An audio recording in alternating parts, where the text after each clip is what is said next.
Naga City, umabot sa mahigit 1,000 aplikante na bigyan ng bagong trabaho matatapos lamang na job fair sa lungsod.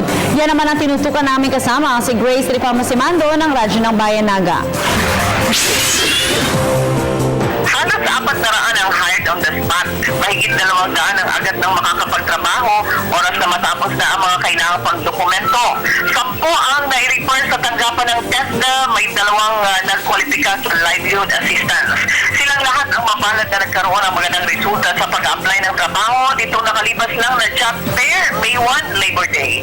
Itinahayag ngayon ni Mr. Nonoy Reportado ng Naga City Public Employment Office na nakapagtala sila ng halos 3,000 rehistradong aplikante.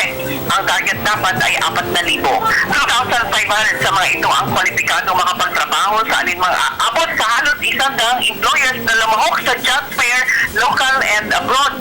Karamihan sa mga trabaho inialok ay may kaugnayan sa retail, merchandising, food and beverage services, manpower outsourcing at ang mga skilled workers for overseas tulad ng mechanics, welders, plumbers, construction, laborers, at office works. Radyo ng Bayan Naga para sa Telebisyon ng Bayan. Grace Ripamosimando.